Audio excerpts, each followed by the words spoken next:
Então, vamos lá, continuando nosso cantinho aqui da leitura. Livro Segue-me, Emmanuel. Na luta vulgar. Na luta vulgar. No dia a dia, na rotina, essa nossa luta pela vida, né? Aquela coisa comum. Levantar de manhã, encontrar com as pessoas, cumprimentar ou não, ir trabalhar, tomar nosso café, enfim. Então, Paulo está fazendo umas recomendações aos companheiros, né, aos Gálatas. Pois aquilo que o homem semear, isso também ceifará. Gálatas 6, 7. Interessante que nessas orientações que ele está dando, né, para os companheiros, há um momento que ele diz para que não devíamos nos cansar de fazer o bem, né? Às vezes ficamos cansados, porque se nos cansamos de fazer o bem, é porque não estamos fazendo o bem do jeito certo. Mas enfim, vamos lá. Não é preciso morrer na carne para conhecer a lei das compensações. Reparemos a luta vulgar, ou seja, o dia a dia, né? O homem que vive na indiferença pelas dores do próximo recebe dos semelhantes a indiferença pelas dores que lhes são próprias. Afastemo-nos do convívio social e a solidão deprimente será para nós a resposta do mundo. A solidão é deprimente. Existe solidão que não é deprimente. É quando nos afastamos, não do convívio, mas nos afastamos dos ruídos.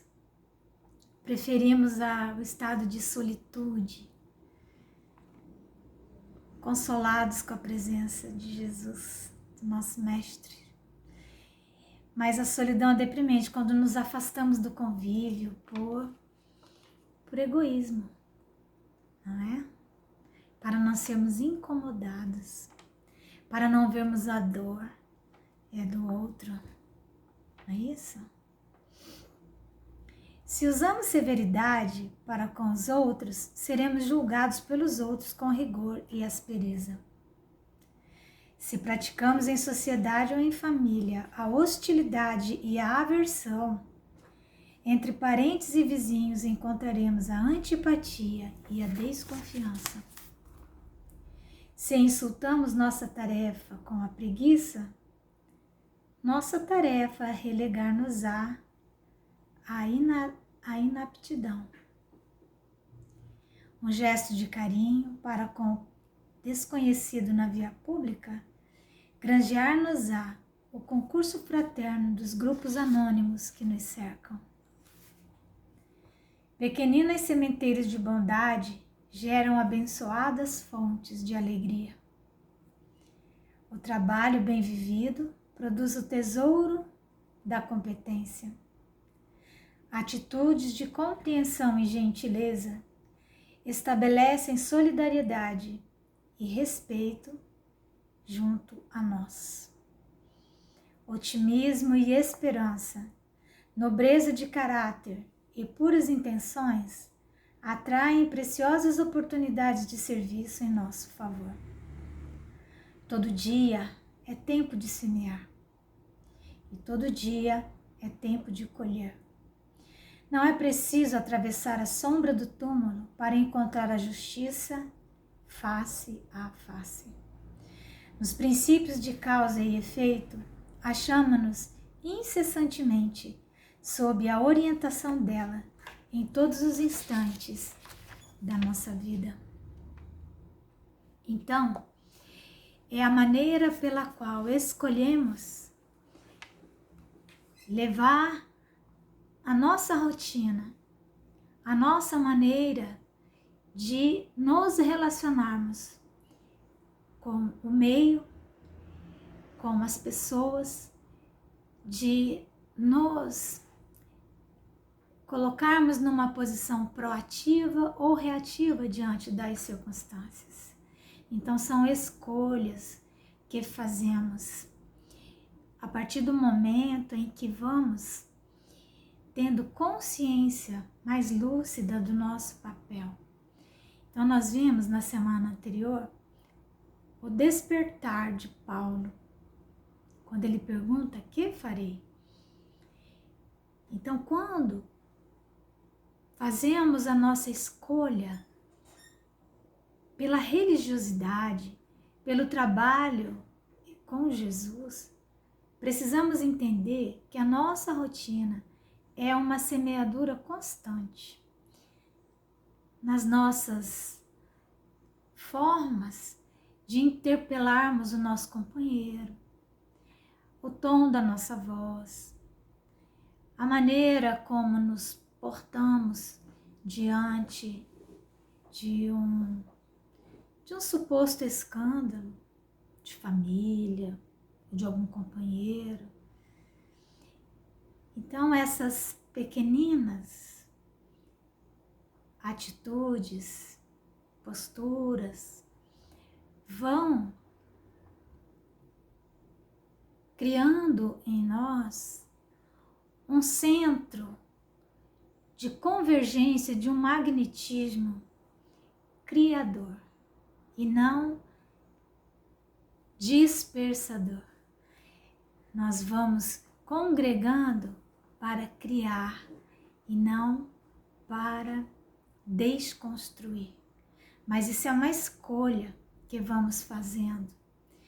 Não em grandes momentos, em ocasiões especiais, mas aprendendo a gentileza dentro de casa, no nosso trabalho, com as pessoas na rua, despertando para a necessidade de sermos aquele que a vida encontrará sempre, ou a maior parte do tempo, dispostos e disponíveis ao serviço no momento em que ele se nos apareça, fazendo da nossa vida uma eterna avaliação do futuro, do vir a ser, fazendo pontes ao futuro, imaginando que ao sairmos de casa, o que poderemos encontrar e qual seria a reação adequada diante daquilo que nos aguarda, daquilo que nos espera. Daí a importância da oração matinal. Abrimos os olhos, estamos ainda encarnados, prece de agradecimento, mas entrar num estado de alerta, um estado de prece. Vamos encontrar pessoas assim que abrimos a porta do nosso quarto. Muitas vezes já estamos com alguém na nossa companhia, no nosso próprio quarto. Então, como vamos nos apresentar para aqueles que vão, durante aquele dia, partilhar os instantes, respirar o mesmo ar que nós na Terra. Mas isso tem que ser algo, uma decisão previamente tomada. Temos que planejar o nosso dia, para que não venhamos a estar sempre improvisando. E aí, quando improvisamos, corremos o risco de sermos impetuosos, de agirmos por impulso. E então vamos colher também os ímpetos dos companheiros, e as suas improvisações. Então, pensemos o quanto podemos ser úteis e o quanto devemos ser úteis onde quer que estejamos. Que Jesus nos abençoe mais esta semana.